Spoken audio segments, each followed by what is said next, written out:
Hey, what's going on? My name's Coach Lee. My pronouns are he, him, his, and you're listening to the Patterns of Possibility podcast. This is a podcast dedicated to helping you replace harmful patterns with new possibilities. In each episode, we'll explore topics that inspire you to be yourself, live your truth, and make lasting friendships. And this episode is the first episode of the new year. Happy 2023, everybody. Whatever you did to celebrate, I hope that you did so responsibly and safely. For me, what I did was I went to bed. I took my butt to bed right away. Not right away. I stayed up till midnight. But I didn't do anything traditional, because I've done that. I've been there and I've done that. I spent a lot of time and energy trying to be in places where there were people celebrating, spending lots of money, getting into bars, drinking a whole bunch, hanging out with some people, not remembering much of what happened the next night and being like, woo, I had a good time. Woo, I can't remember any of it. That was me. And after a while, I yearned for something different and something new, something less extreme. And so for the last several years, I've been more conscious about what I wanted to do with that day. Because there's a worldwide expectation. It feels like a worldwide expectation that you celebrate that day. And if you're not screaming and if you're not making noise on that day, if you're not doing the thing at midnight, if you're not hooping and hollering, then you are lame. You are boring. And because you are lame and boring, that's why you're alone.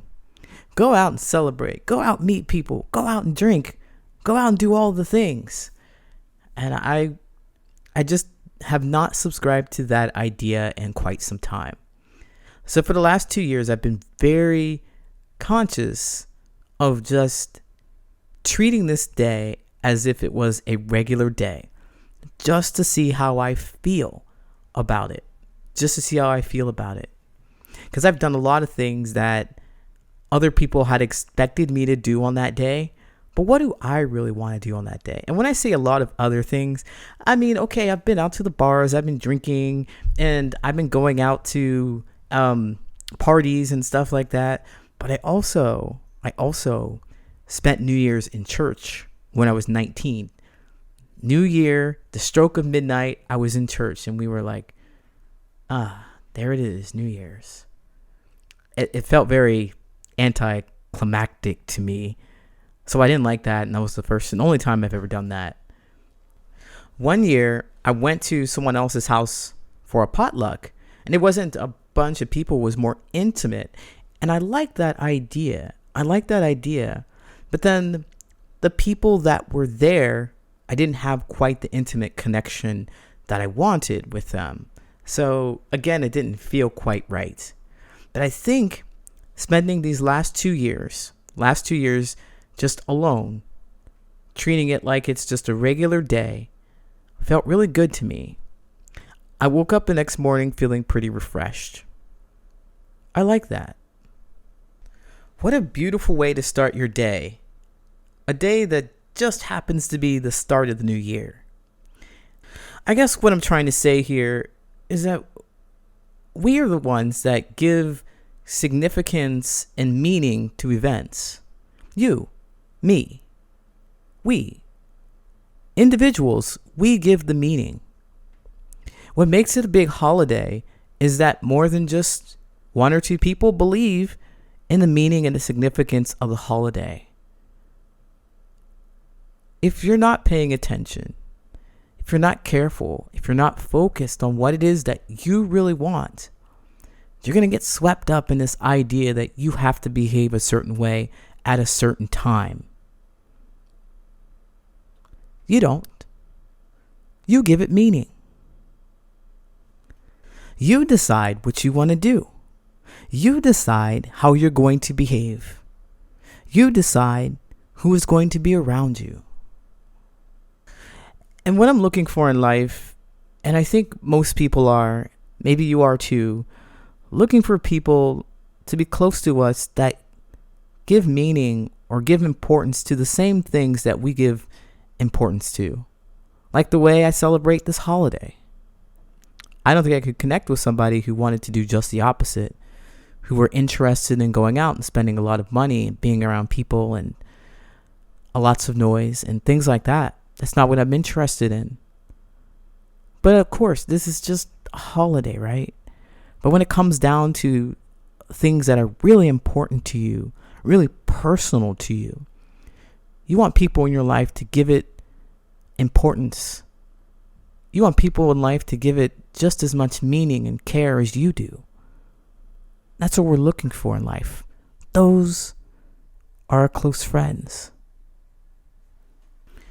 Without knowing what it is that's important to us, we find ourselves around people doing things that we think are supposed to be important to us, but they aren't. Not personally, not deeply. We're just going with the flow. We're just hanging out at this New Year's party, drinking, bored. No, I don't want to be that. And I hope that you don't either. I know that in order to find close friends, in order to find people that really understand us, we have to be absolutely intentional about getting in the spaces where those people are. That's why I say be yourself, live your truth, and you can make lasting friendships.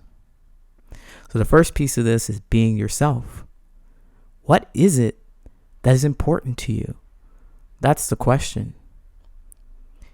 When you find out what's important to you, you're going to find yourself in spaces doing those things that are important to you. You'll find yourself in the right place because there'll be people there doing things that are important to them. And you'll know that you're in the right place because whatever you're doing, the reason you're there is because it's important to you.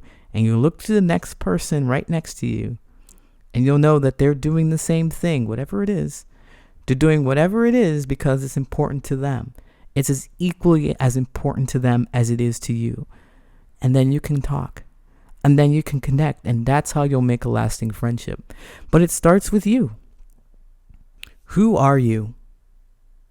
What do you want? What's important to you? Are you doing things that are important to you?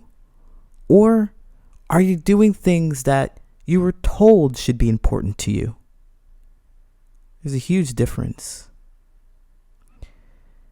One really easy way to answer that question is if you look around and you're very unhappy with what you see. Most people use the first day of the year to recognize that they don't like what they see. And they make an effort to change all of it at once. And this is where we get messed up. We get messed up in two ways. We get messed up because we try to change years, decades of things that we didn't like in one day. What most people do is they be like, I'm going to be a better man. I'm going to be a better woman. I'm going to be a better everything. And I'm going to change my life. I'm going to eat better. I'm going to find new friends. I'm going to quit smoking. I'm going to do it all because today is the day. We get messed up in that way thinking we could do it all in one day. And then, well, we only try once per 365 days, which ensures that we fail because we have more practice doing the other thing. We have more practice, our habits instilled in us with the other 364 days of the year doing the thing that we didn't want to do, the thing that we believe we can change, that we want to change, that's making us unhappy. We have more practice doing that than we do the other thing that we want. So it's no wonder that we revert back and doing the thing that we have more practice with. I think we get messed up here because we believe that this is the only day that we can make a lasting change, and it has to be so quick and so powerful and so impactful, just like this day is.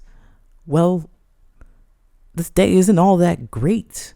New Year's Day isn't all that different than the day before it or the day before that. It's just that people believe that something significant should happen on this day, when actually change, lasting change, especially with us humans, takes time. We're never going to be able to make any kind of transition just like that, just like at the snap of our fingers, at the drop of our hat, at a stroke of midnight, that's not going to happen. Because even if you did make a change and you decided you would quit smoking, it has been years in the making before you actually made that effort and it stuck. Remember that this day is just a regular day. Just like any other day, it's an opportunity for you to make a change. But if you miss it today, you can try again tomorrow. You can try again on the 31st.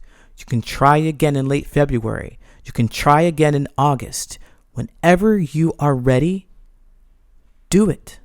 Don't wait for the new year to start your new life. That day is only the starting point if you give it meaning. I'll be right back with the Answer Reddit friendship advice question.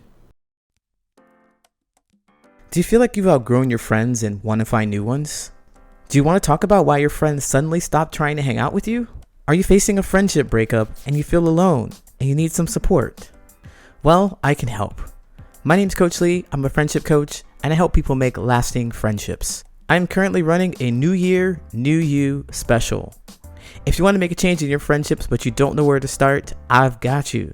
This special is 60% off my regular 60-minute coaching sessions.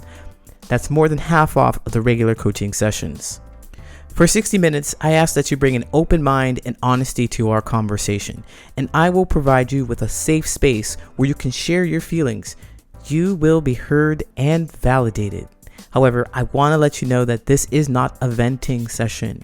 I wouldn't be doing my job as a coach if I didn't provide you with the insight and empowerment that you were paying me for. This call is for you if you suddenly had a shift in your friendships and need help figuring out why. This call is for you if you feel uncomfortable talking to your friends right now about something that's happened in your friendship. This call is for you if you want to stop feeling like you're less than and build supportive, meaningful friendships. Go to patternsofpossibility.com to find that New Year, New You special and book your call today. Better hurry because the offer ends on January 31st. Best friend often zones out when I'm talking. Before I explain, I will say that yes, my friend does have ADD. However, we are both in our 30s. I am often listening to her obsess over men and her obsession to get married and offer feedback. I offer support and I'm an active listener. However, many times, especially if she's dating someone as her whole mood depends on if the guy has texted her, I notice I'll be talking and I assume she was listening, but then I'll eventually stop after several and then I'll follow up with a question and she has no idea what I was talking about. Or she'll literally ask me a question that I just spoke about 1 second later. She will say, "Sorry, I zoned out," and ask me to repeat myself a lot. Or she will verbatim repeat what I just said so she can process it and then answer me. She'll say, "Sorry, I was zoning out and I can't stop thinking about this guy." I feel unsupported, like kind of stupid for spending minutes talking only to find out my friend wasn't listening at all. She told me to call her out on it or speak louder, and I do, but she'll go back into doing it 5 minutes later. I told her how it makes me feel several times. When she is single and not dating, she is much more responsive to me. She says she's on her meds for ruminating, and I understand she struggles with ADD, but when is enough enough? I will listen endlessly as she ruminates over why a guy didn't text, and I've told her to stop when it gets too much. But ultimately, the combos always lead back to the guy, and then she'll be spacey with me. Any other ideas on how to approach this, or should I end the friendship? Do you all experience this with your friends? For example, I'll say that dad went to the park, and she'll be like, "Wait, who did you go with and where?" And see, this happens over and over. Well, this sucks. This is terrible.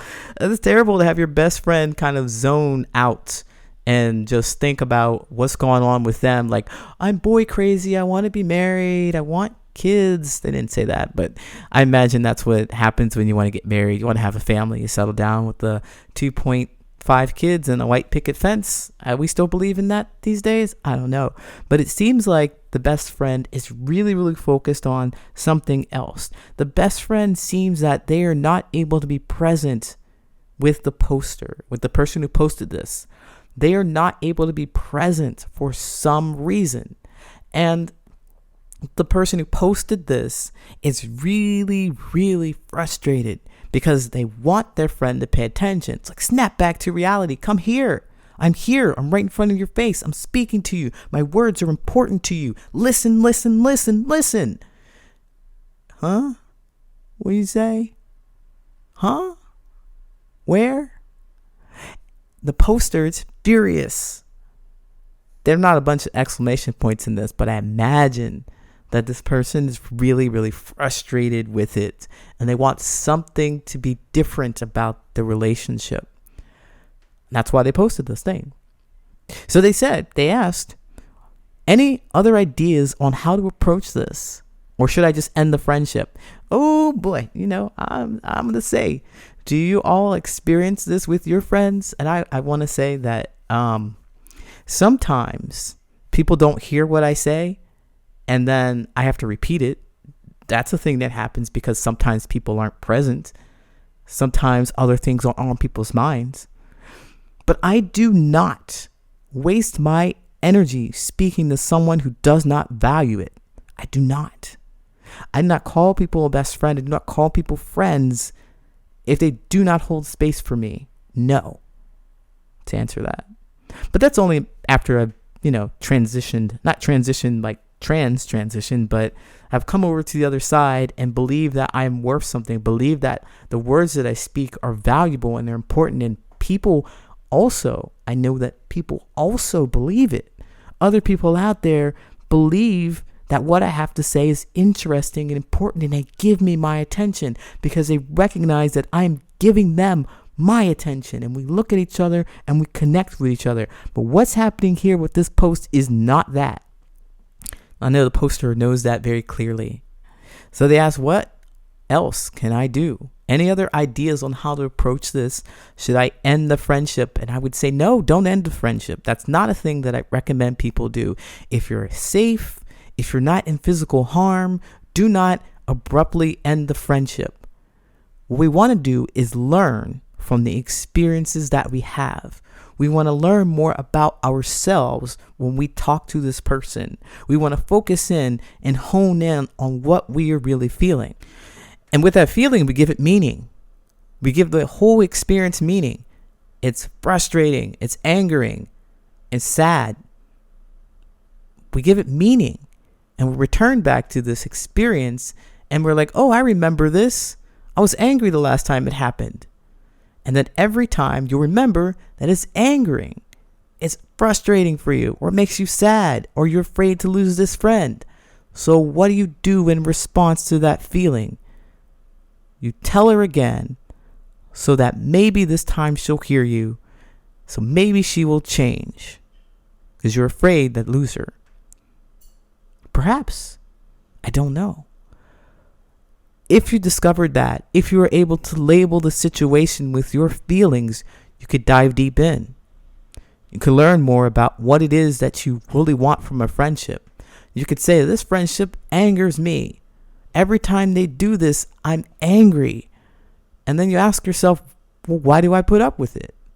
What do I want instead? What does it look like instead of this? Because you have now given this significance and meaning, because you have given it an emotion.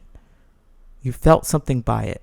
You labeled that emotion, and then you have decided, or you will decide, what you want to do. If you want to continue having that experience, if you want to change it in some way, change the feeling around the experience, that is the way to develop close friendships. That is the way to tackle this friendship. This is what I would tell you if you were sitting in front of me. I would suggest that you run an experiment, that you would talk about things that are interesting to you and have the expectation that she is not interested. Like, she will be like, like she always does. And sit with that feeling. Notice that feeling. Be in that place. Be present with it. Notice what it is that you are feeling and make sure you capture it. Write it down, talk it out, put in a voice recording or something. They did this and this is how I feel about it. Make sure you do that. Capture this moment in time because I believe that you are dismissing this overwhelming feeling over and over again in the moment.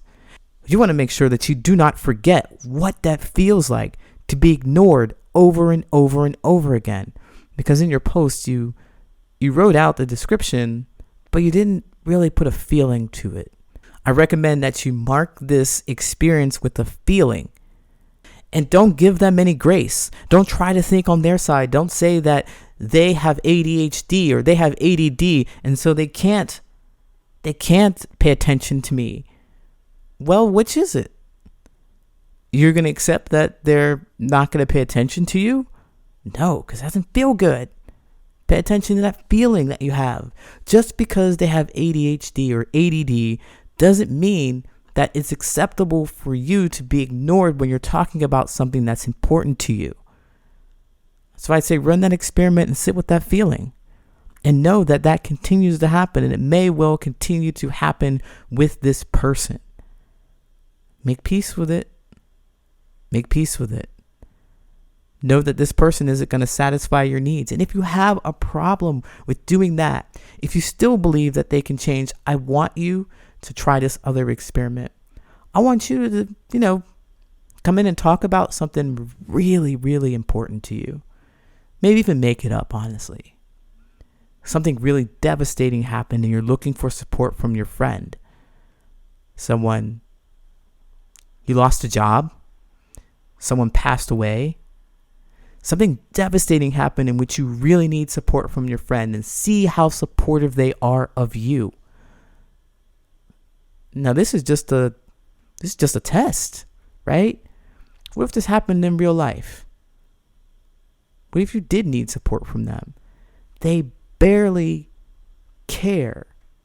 They barely are connected to you. They're not a bad person. Don't confuse that with them being a bad person. They have their own priorities happening. And unfortunately, you are not that. You may not be that. I still do not recommend that you cut them off until you discover that you choose yourself. It's not cutting them off, it's choosing yourself. I want to feel something else. I want to feel connected and close. I do not want to feel ignored. I want to feel accepted, appreciated, and understood. When you decide that you feel that way, then that person naturally falls off. There is no effort for you to cut them off because you decide that you want to be connected. Don't cut them off. Practice. Hey Redditor, thank you so much for asking your question. I know that you didn't ask me to answer it, but I did, and I hope this advice is useful to you. If you want me to answer your question about friendship, feel free to write to me at patternsofpossibility@gmail.com, or you can just write your stuff on friendship advice like you regularly do and tag me.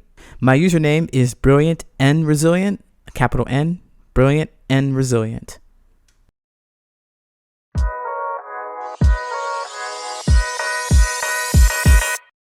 My name is Coach Lee Hopkins, and you have been listening to the Patterns of Possibility podcast.